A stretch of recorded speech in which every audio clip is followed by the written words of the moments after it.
बिस्मिल्लाहिर्रहमानिर्रहीम। अस्सलामुअलैकुम। आज ही मैं रूटीन से हट के एक मौजू के ऊपर थोड़ी सी आप लोगों के साथ गुफ्तगू करना चाह रहा हूँ। मौजू आज का है जी कि कश्ती का हादसा और बाहर जाने का शौक़।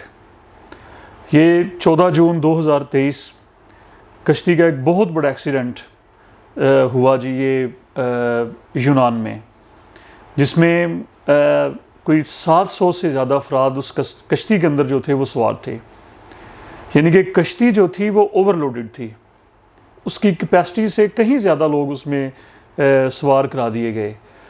और ये लीबिया से कश्ती ने अपने सफ़र का आगाज़ किया, लीबिया के शहर तुब्रुक से। ठीक है ना जी, लीबिया के शहर तुब्रुक से कश्ती ने अपने सफ़र का आगाज़ किया और उसकी मंजिल थी इटली। किसी भी तरीके से ये लोग जो थे ना वो यूरोप में एंटर होना चाह रहे थे, उनकी मंजिल थी यूरोप में दाखिल होना। ठीक है, लेकिन अनफॉर्चुनेटली जब ये कश्ती यूनान के साहिल में दाखिल हुई तो चूँकि जैसे कि मैंने बताया कि वो ओवरलोडेड थी, उसके ऊपर कैपेसिटी से कहीं ज़्यादा लोग उसके ऊपर सवार थे। अगर आप यूट्यूब पे उसकी तस्वीरें देखें ना तो आपको नज़र आ जाएगा। तो बदकिस्मती से वो कश्ती जो थी वो हादसे का शिकार हो गई, बहुत सारे लोग। और उसमें पाकिस्तान के तकरीबन ये बड़ा मुहतात में फिगर आप लोगों के सामने रख रहा हूँ कि कोई 400 के करीब पाकिस्तानी नौजवान उसमें शामिल थे। उनकी भी बहुत सारे लोग जो थे वो यानी कि उनकी मौत हो गई। पाकिस्तान के प्राइम मिनिस्टर ने ऐलान भी किया जी कि 3 दिन के सोग का ऐलान किया गया। पाकिस्तान का परचम जो है वो 3 दिन के लिए जो है वो सरनगू रहेगा। नौजवानों के लिए मैं आप लोगों के सामने 2 चीज़ें रखना चाहता हूँ इस वाक़े के पर्सपेक्टिव में। 2 चीज़ें मैं आप लोगों के सामने रखना चाहता हूँ, आपकी खिदमत में रखना चाहता हूँ। पहली बात तो ये है कि ये जितने भी लोग, ये कोई पहला वाक़या नहीं है, पहले भी कई इस तरह के वाक़यात हो चुके हैं।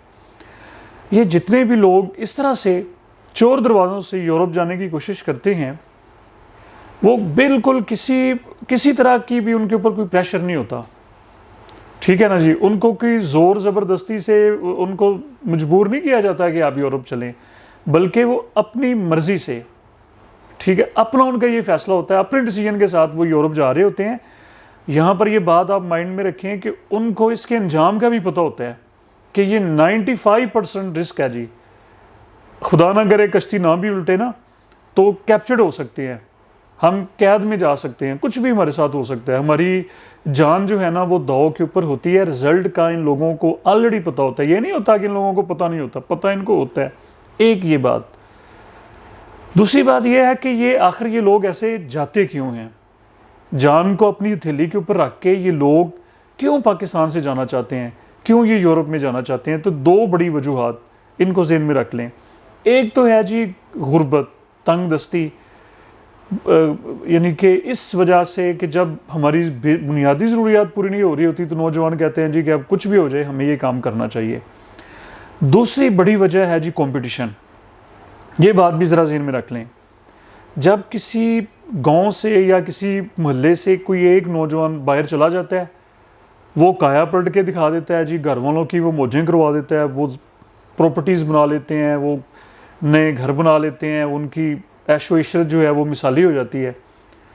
तो दूसरे नौजवान उनसे इंस्पायर होते हैं, वो कहते हैं जी इसने ये किया तो मैं ये क्यों नहीं करके दिखाऊंगा। और फिर बहुत सारे घरों में ऐसे होता है जी कि घर के जो बड़े होते हैं वो अपने बच्चों को ताने तक देना शुरू कर देते हैं कि यार आप इधर वेले बैठे रहते हैं, ठीक है जी, आप चारपाइयाँ ख़राब करते रहते हैं।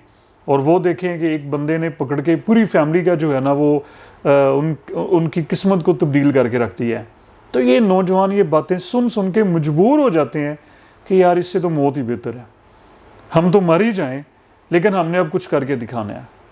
ठीक है, ये 2 बड़ी वजूहात हैं जिनकी वजह से ये जानते हुए ये सारे लोग जो है ना वो इस हद तक चले जाते हैं कि यार जान भी जाती है जाए, चले 5% ही सही, हो सकता है हम कामयाब हो जाएं।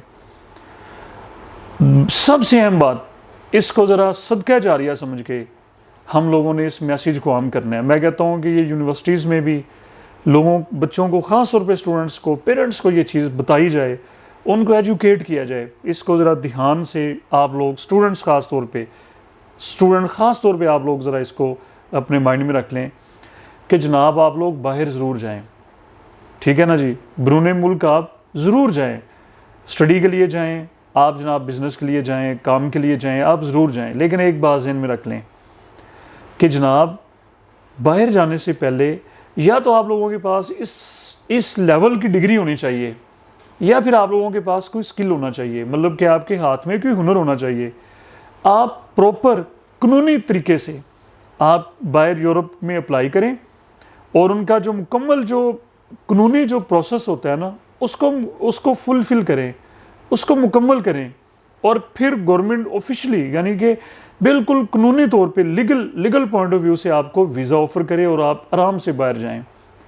यार देखें, ये ज़िंदगी बड़ी कीमती है, ये लाइफ वो इंतहाई कीमती है, इसका कोई नेमुल बदल नहीं है, ठीक है ना। तो जितनी लाइफ रिस्क आप वहाँ पर ले रहे हैं कि आपने अपने आप को मौजों के हवाले कर दिया, समुंदर के हवाले, अब डेड बॉडी भी नहीं मिल रही, DNA से पता चलेगा, तो उससे कहीं बेहतर है कि आप टिक के मेहनत करें। आपके पास अच्छी डिग्री होनी चाहिए और आप जो ही अप्लाई करें आपको बाहर से वीज़ा मिल जाए, या कोई अच्छा स्किल थोड़ा सा गूगल करें, यूट्यूब पे जाएं, दोस्तों से मशवरा करें, यार किस काम की बाहर के मुल्कों में डिमांड ज़्यादा है, आप उस स्किल आपके पास होना चाहिए, आपके हाथ में हुनर होना चाहिए। जो ही आप अप्लाई करें फौरी तौर पे आपका वीज़ा लग जाए। एक तो आपका लाइफ रिस्क नहीं होगा, और दूसरा आप लोग जाते ही सेटल हो जाएंगे वहाँ पर। गैर कानूनी तौर पे आप छुपते नहीं फिरेंगे आपका टाइम। जो लोग गैर कानूनी तौर पे जाते हैं, अगर पहुँच भी जाएँ तो 10-20 साल उनको सेटल होने में लग जाते हैं। पुलिस आती है, वो रेड करती है, ये लोग छुप जाते हैं। तो ये इस झंझट से भी आप लोग आज़ाद हो जाएंगे, ठीक है जी। तो आखिर में ये पैगाम हमने इसको हर एक बंदे तक पहुंचा देना है जो बाहर जाना चाहता है, कि बाहर जाने से पहले खुदा का वास्ता है बाहर जाने की तैयारी करें, ठीक है जी। आप लोगों का बहुत शुक्रिया।